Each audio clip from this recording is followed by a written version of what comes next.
ওমর বলে, তুমি কি মুহাম্মদের কালেমা পড়েছো? ওমরের বোন ডাক দিয়া বলে, হ্যাঁ, মুহাম্মদের কালেমা পড়ে মুসলমান হয়ে গেলাম। ওমরের মাথাটা গরম, ডেকে বলে, তাড়াতাড়ি কালেমা ফিরায় দাও। বোন ডাক দিয়ে বলে, রে ভাই, মনে কষ্ট নাও, আর যা করো কালেমা ফেরত দেয়া যাবে না, কারণ আমি এমার্জেন্সি রোগী, এমার্জেন্সি ট্যাবলেট সেবন করেছি, পশমের গোড়ায় গোড়ায় আমার ট্যাবলেট চলে গেছে, ফিরে দেওয়ার কোনো সুযোগ নাই। আমি জাহান্নামের আসামি। কালেমার পতাকা নিয়ে যখন আমি কালেমাটা ঢুকায় রাখছি, কালেমার মহব্বত আমার পশমের গোড়ায় গোড়ায় ঢুকে গেছে, কালেমা ফেরত দেয়া যাবে না। তুমি যদি আমাকে মারো, মারো, কোনো আপত্তি না। ওমর এই কথা শুনে মাথা গরম, তরবারিটা বের করে উল্টা পিঠ দিয়ে বনের উপরে প্রহার।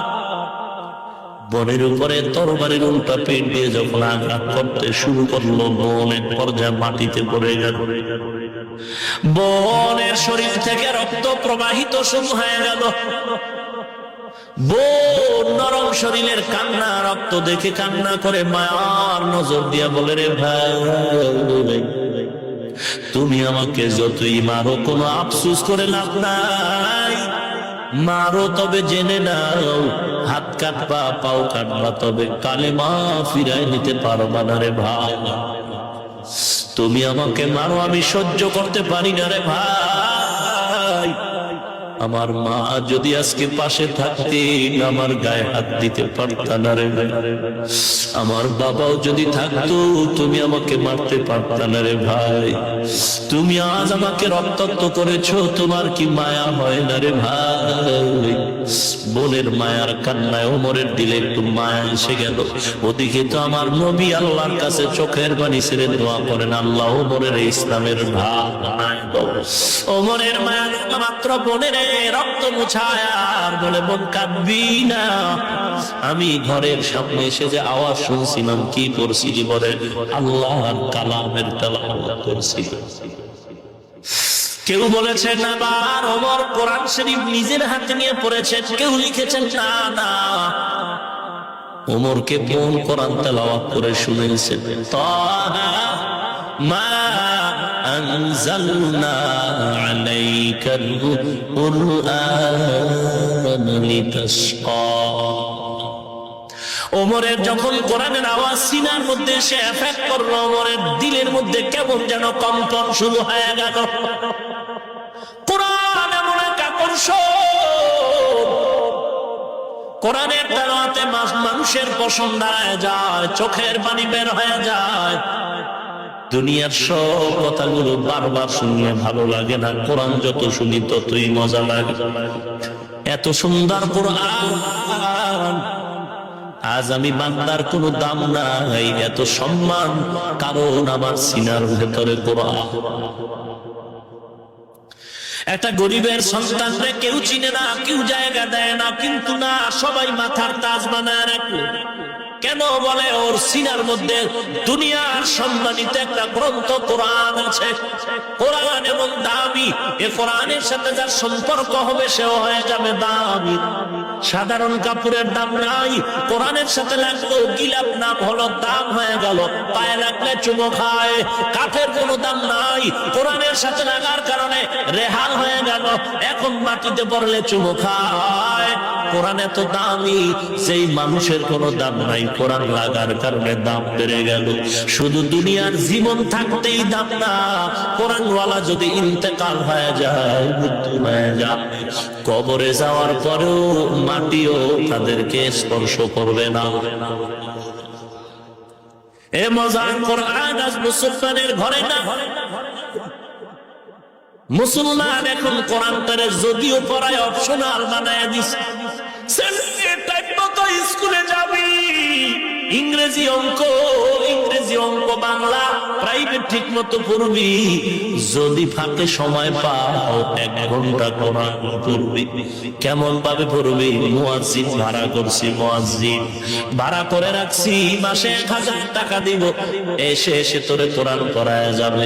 টাইম নাই, সন্ধ্যার পরে প্রাইভেট পড়তে হয়, সকালবেলা ফজরের পরে স্কুলে যেতে হয়, ইংলিশ মিডিয়ামে দৌড়াতে হয়, আবার দুপুরের পরে একটু খেয়ে আধা ঘন্টা রেস্ট নিয়ে আবার প্রাইভেট মাস্টার আসতে হয়, বাংলা পড়ায়, অঙ্ক পড়ায়। টাইম নাই। 24টা ঘন্টার ভিতরে কোরআন পড়ার একটা ফালতু টাইম হলো আসরের পর, যেই সময় বাচ্চাদের খেলাধুলার সময়। মুয়াজ্জিনের বলছে আমার ছেলেটারে গিয়া কোরআন পড়াবেন আমার বাসায়। মুয়াজ্জিন যখন যায়, একদিন গিয়া বসলো, পরের দিন গিয়া ছেলেটার খবর নাই। মা বলে ছেলে খেলতে গেছে মাঠের ভিতরে। মাসের ভিতরে 10 দিন পড়তেও পারে না, 20 দিন খেলার ভিতরে যায়, কারণ ক্রিকেট খেলা বড় দামি। আজ আমার সোনার ছেলের লেখাপড়া ক্ষতির পেছনে একমাত্র কারণ টিভি আর ক্রিকেট খেলা। ওরে নবীর উম্মত, আসরের পরে 1 ঘন্টা বা মাসে 10 দিন 20 দিন আর পড়ার সুযোগ নেই, খেলাধুলা। মুয়াজ্জিনে কত বলে 1000, তাও ঠিক মতো দেওয়া হয় না। মুয়াজ্জিন লজ্জায় চাইতে পারে না।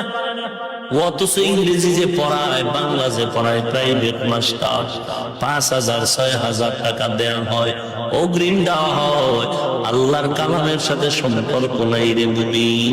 অথচ যেই ঘরে কোরআনের তেলাওয়াত হবে, ফজরের নামাজের পরে পুরো কোরআন পড়ার সুযোগ যদি না থাকে, কমপক্ষে ফজরের নামাজের পরে সূরা ইয়াসিন তেলাওয়াত করো, যোহরের নামাজের পরে সূরা ফাতাহ, ইন্না ফাতাহনা লাকা ফাতহাম মুবিনা, এই সূরাটা তেলাওয়াত করো, আসরের নামাজের পরে আম্মা ইয়াতাসাআলু সূরাটা তেলাওয়াত করো, মাগরিবের নামাজের পরে সূরাতুল ওয়াকিআ, ইযা ওয়াকাআতিল ওয়াকিআ লাইসা লিওয়াকাতিহা কাযিবা, সূরাটা তেলাওয়াত করো, এশার নামাজের পরে সূরাতুল মুলক তেলাওয়াত করো, তাবারাকাল্লাযী বিয়াদিহিল মুলক ওয়া হুয়া আলা কুল্লি শাইইন কাদির। এই 5টা সূরা যেই ঘরে 5 ওয়াক্ত নামাজের পরে তেলাওয়াত হবে, রহমতের ফেরেশতারা ওই ঘরটাকে পাহারা দিবে। কোরআনের তেলাওয়াত নাই। এখন তো ঢাকার শহরে গ্রামে মসজিদে মসজিদে কোরআনের একটা টাইম দেওয়া হয়। এত সুন্দর সুযোগ পেয়েও বান্দা কোরআন পড়তে শিখতে পারলো না, কপাল পুড়ে গেল। ওরে নবীর উম্মতের দল, কোনের জবানের তেলাওয়াতে ওমরের দেহটা নরম হয়ে গেল।